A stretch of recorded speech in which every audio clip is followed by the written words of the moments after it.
स्थापन करता हूँ। वन ऑलमाइटी गवर्नमेंट स्थापन करते हैं। वन से फिर 2, 3 होंगी।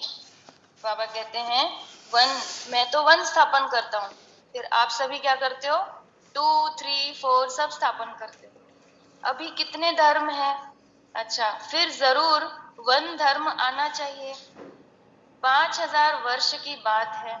मनुष्य समझते हैं फलाना मरा, स्वर्गवासी हुआ, शायद ऊपर चला गया, पूरे सरेंडर बुद्धि होकर सेवा करेगा, वो यहीं पर महल खड़ा होने वाला है। सृष्टि तो यही है ना, धरती तो यही है ना, परिस्थान होगा तो क्या करना है? हाँ, धन से भी करना, राजा बनना है ना। बाबा कहते हैं अच्छा, फिर यहाँ आकर राज्य करेंगे। यह ज्ञान बुद्धि में रहना चाहिए, जो कोई को समझा सको। कच्चे को तो माया कच्चा खा जाएगी, कच्चे को माया कच्चा खा जाएगी। बाबा के पास समाचार आता है, फलाने ने एक ही ऐसा तीर मारा जो बस मैं बाबा का बन गया। अभी सब जने ना मिलकर एक ही आवाज में बोलो, मैं बाबा का, बाबा मेरा। 3 बार बोलो तो अभी घर पे जाके भी बोलना, यह है होमवर्क। भोजन बनाते समय तो खास बोलना, अंदर ही अंदर धुन लगी रहे, तो ये जो भी शरीर की नस नाड़ियां है ना, उसके रोम रोम में, खून की बूंद बूंद में ये शब्द चले जाएं, मैं बाबा का। शास्त्रों में लिखा हुआ है कि कुमारियों द्वारा बाण मरवाए। अच्छा, इसको ज्ञान बाण कहा जाता है। सिर्फ बाप की याद दिलानी है, बाकी कोई स्थूल बाण की बात नहीं है। जानते कुछ भी नहीं। मनुष्यों को जो आया सो लिख दिया है। गंदगी तो बहुत है, रिद्धि सिद्धि वाले भी बहुत हो गए हैं। सच जब निकलता है तो झूठ सामना करता है।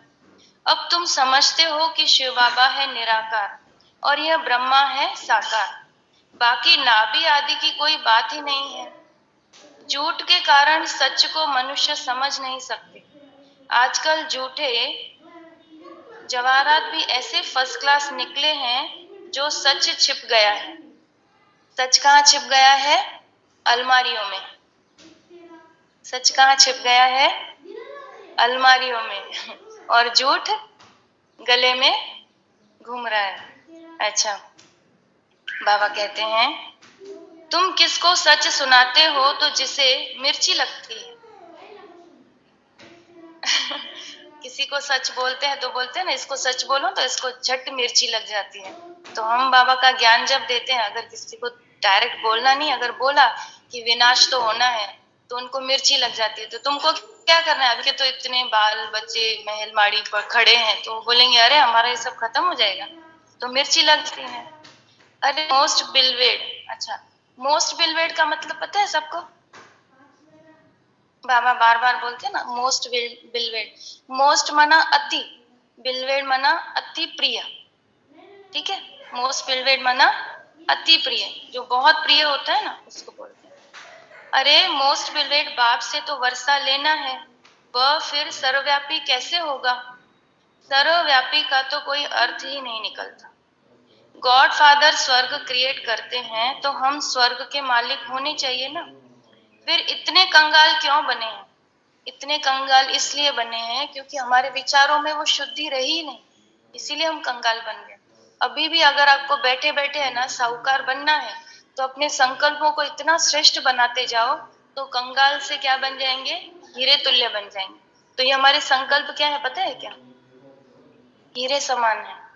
यहाँ से एक बार हम जा रहे थे, यहाँ से गए, यहाँ से 9 बजे जाते हैं ना, तो जाते समय ना एक माता है, वो उनको एक ही बेटा है, वो यहाँ पे स्कूल में छोड़ने आते हैं, हमारे यहाँ ही रहते हैं। वो कभी भी है ना स्माइल नहीं देते, मुंह हमेशा ऐसे ही रहता है, हमेशा सीरियस ही रहता है, ऐसा लगता है कि कुछ तो भी प्रॉब्लम है हमेशा। तो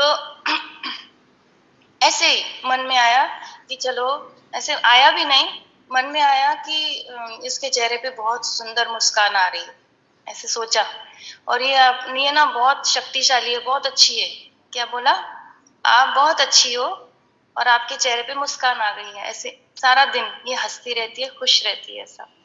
तो वो 11 बजे मुझे मिली हमारे कंपाउंड में, तो वो डायरेक्ट मुझे बोलने लगी। ऐसे वो बात नहीं करती जल्दी, मैंने उसको संकल्प दिया ना यहाँ पर आप बहुत अच्छे हो, तो वो डायरेक्ट वहां पे 11 बजे मिली और तुरंत बोली आप समर कैंप कब स्टार्ट कर रहे हैं, क्योंकि उनका बच्चा यहाँ पे आके गया।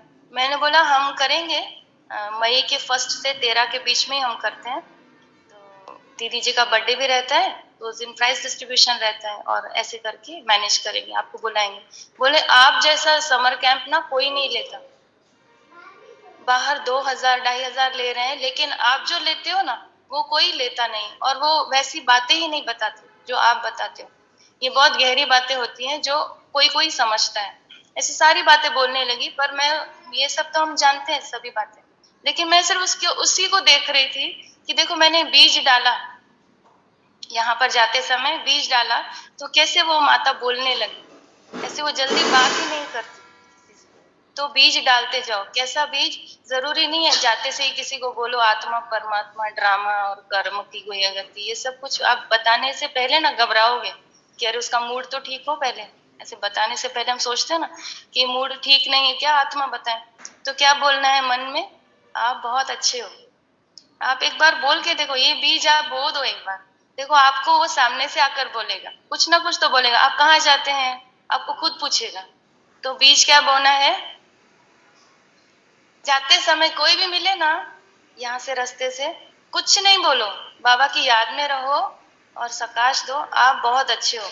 आज बोलो कल बोलो, बस बोलने में क्या जाता है। अंदर से तो हम बहुत कुछ बोलते हैं, लेकिन अच्छी बात बोलने को ना हम ना टाइम नहीं देते। तो बोल के देखो ये मन में क्या आप बहुत अच्छे हो। 2 दिन बाद 3 दिन बाद आपके पास वो आएगा और बोलेगा कि आप कहाँ जाते हो, फिर आप उसको आप ज्ञान सुनाओ। ठीक है? तो ये क्या बताया, एक युक्ति बताई कि दूसरे का कैसे मुंह खुलवाना है। फिर उन्होंने ये भी ऑफर दिया, जो माता का बताया ना, वो ऑफर दिया कि दूसरे भी जो है ना कैंप, वो सारे कैंप को मुझे पता है कि कौन कौन लेता है, तो आप लेंगे वहां पर जाकर बच्चों का थोड़ा सा ही कोई भी टॉपिक पे आके सुना के चले जाना, आपको फीस भी मिलेगी। इतना ऑफर दिया।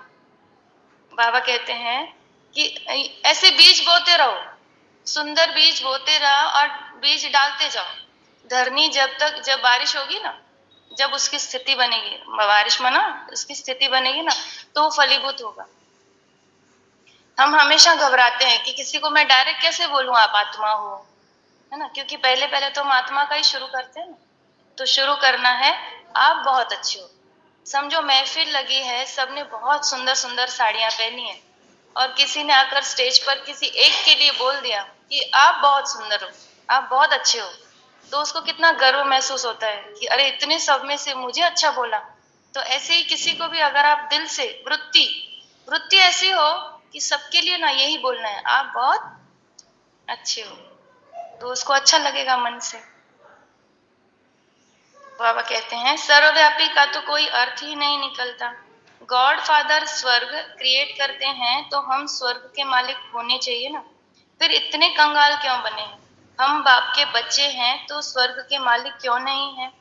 नर्क के मालिक कैसे बने हैं? अच्छा, नर्क के मालिक इससे ही बने हैं, जैसे बताया ना, वृत्ति में ही कुछ नहीं है, हमारी वृत्तियां खराब हो चुकी हैं। तो अभी उसको कैसे ठीक करना है? बाबा के ज्ञान के मनन चिंतन से। गॉड तो रचयिता है ही नई दुनिया का, ऐसे नहीं कि वह पुरानी दुनिया स्थापन करते हैं। बाप पुराना घर थोड़े ही बनाएंगे, तो ऐसे ऐसे ख्याल चलने चाहिए। अच्छा, मीठे मीठे सिकिल दे बच्चों प्रति माता पिता बाप दादा का याद प्यार और गुड मॉर्निंग। रूहानी बाप की रूहानी बच्चों को नमस्ते। हम रूहानी बच्चों की रूहानी माता पिता बाप दादा को याद प्यार गुड मॉर्निंग नमस्ते थैंक यू, बहुत बहुत शुक्रिया बाबा। धारणा के लिए मुख्य सार। आज आपके लिए खुशखबरी है। खुशखबरी ये है कि जल्दी मुरली पूरी हो गई।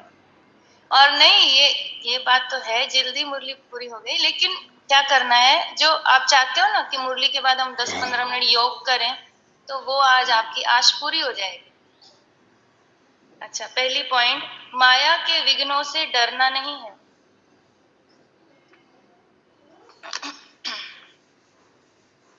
माया के विघ्नों से डरना नहीं।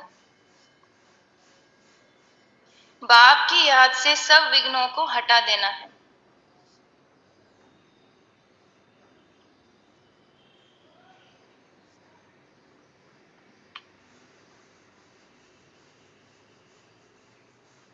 दूसरी पॉइंट है, बुद्धि से सब कुछ सरेंडर कर।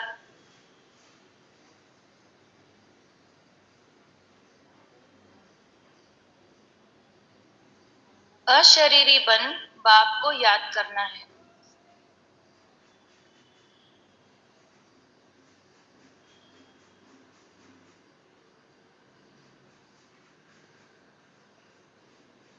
ज्ञानी तो आत्मा के साथ साथ योगी भी जरूर बनना है।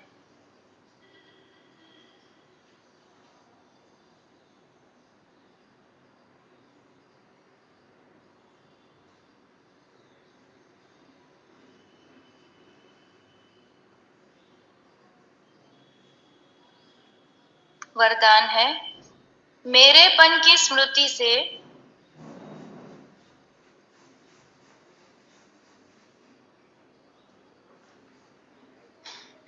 स्नेह और रहम की दृष्टि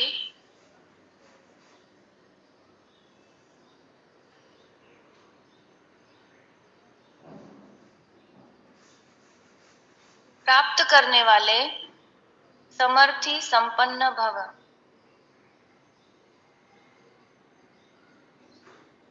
मेरेपन की स्मृति से स्नेह और रहम की दृष्टि प्राप्त करने वाले समर्थी संपन्न भव।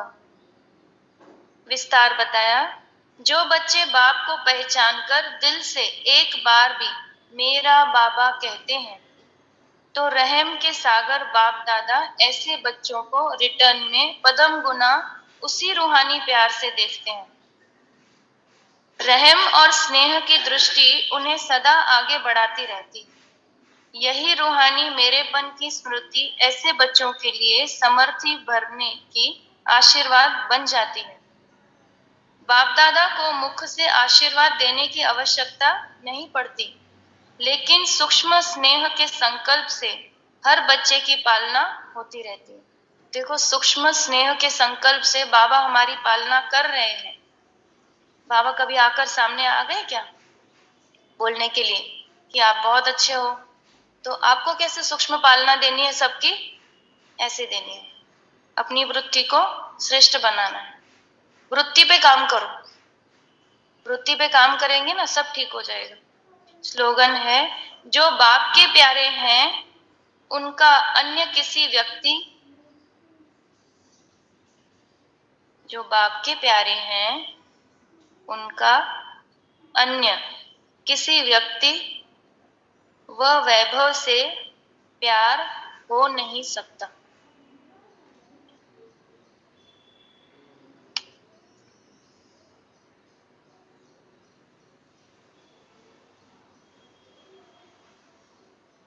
आज 11 नंबर की पॉइंट है, फरिश्ता अर्थात दिव्यता स्वरूप। दिव्यता की शक्ति साधारणता को समाप्त कर देती है। जितनी जितनी दिव्यता की शक्ति हर कर्म में लाएंगे, सुना, जितनी जितनी दिव्यता की शक्ति हर कर्म में लाएंगे, उतना ही सबके मन से, मुख से स्वतः ही यह बोल निकलेंगे कि यह दिव्य दर्शनीय मूर्त है। अनेक भक्त जो दर्शन के अभिलाषी हैं, उनके सामने आप स्वयं दिव्य दर्शन मूर्त प्रत्यक्ष होंगे, तब ही सर्व आत्माएं दर्शन कर प्रसन्न होंगी। ये इस समय की बात है, ना कि द्वापर की। ये द्वापर की बात नहीं है। यहाँ इस समय बाबा कहते हैं, आपके इतने श्रेष्ठ संकल्प हो, आपकी इतनी श्रेष्ठ वृत्ति हो, आपकी बुद्धि में हमेशा बाबा बाबा बाबा ये चलता रहता है, तो हमारे वाइब्रेशन दिव्य मूर्त हो जाते हैं। तो उनको चलते फिरते यही दर्शन होंगे कि अरे ये तो दिव्य मूर्त है, दर्शनीय मूर्त है। ये अभी का है। इस समय ये सिद्ध कर बताना है। ओम शांति। आज की मुरली थोड़ा जल्दी हो गई, तो अभी क्या करेंगे, योग करेंगे।